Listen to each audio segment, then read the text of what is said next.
क्या आपको पता है कि किडनी ट्रांसप्लांट में पुरानी किडनी को बाहर नहीं निकाला जाता है, डोनर किडनी को भी उस किडनी के साथ में रख दिया जाता है। क्या आप जानते थे?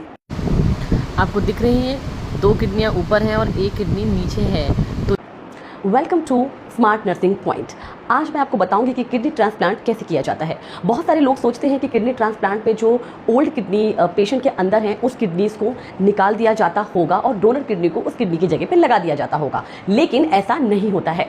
डोनर किडनी को उस किडनी के साथ ही रख दिया जाता है, लेकिन कमर में कट लगा कर नहीं, यानी कि जहाँ पर किडनी होती है, जहाँ पर दोनों किडनीज होती हैं वहाँ पर नहीं, वहाँ पर यानी कि कमर में कट ना लगा के पेट में कट लगाती हैं। लोअर एब्डोमेन के राइट या लेफ्ट इलियक फोसा में कट लगाकर वहाँ पर किडनी को रख दिया जाता है। और फिर क्या होता है कि जो डोनर किडनी है और जो पेशेंट है उसके ब्लड ग्रुप और उसका टिश्यू मैच किया जाता है। इसके बाद जो ओल्ड किडनी है वो किडनियाँ वैसी ही रहती हैं, लेकिन अगर वो ओल्ड किडनीज आपको इन्फेक्शन नहीं दे रही है, यानी कि कोई प्रॉब्लम क्रिएट नहीं कर रही है, इन्फेक्शन नहीं पैदा कर रही है और किसी भी प्रकार का इन्फेक्शन तो नहीं दे रही है, फीवर भी नहीं आ रहा है, कोई ब्लड वो नहीं हो रहा है, कोई ब्लीडिंग वगैरह नहीं है, और जो डोनर किडनी है उस किडनी को क्या करते हैं कि डोनर किडनी में एक वेन होती है, उस वेन को पेशेंट की वेन से जोड़ते हैं और डोनर किडनी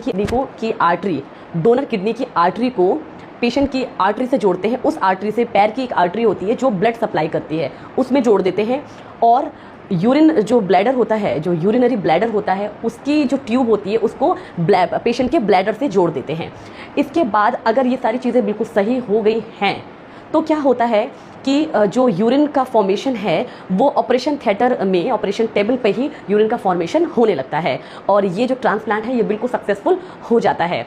तो आप सोचते होंगे कि किडनियाँ पेशेंट के में जो पेशेंट है उसमें किडनियाँ 2 होती हैं। नहीं, किडनी ट्रांसप्लांट जब होता है तो किडनीज 3 होती हैं और पेशेंट 3 किडनीज के साथ होता जैसे आप डायग्राम में देख पा रहे हैं है। तो कभी आपने सोचा था? नहीं सोचा था। तो ऐसी ही अच्छी और भी ज़्यादा इंटरेस्टिंग जानकारी पाने के लिए मेरे चैनल को सब्सक्राइब कर लीजिए और मुझे इंस्टाग्राम पर फॉलो कर लीजिए और आगे भी हम आपको ऐसे ही वीडियो दिखाते रहेंगे और ऐसे ही इंटरेस्टिंग जानकारी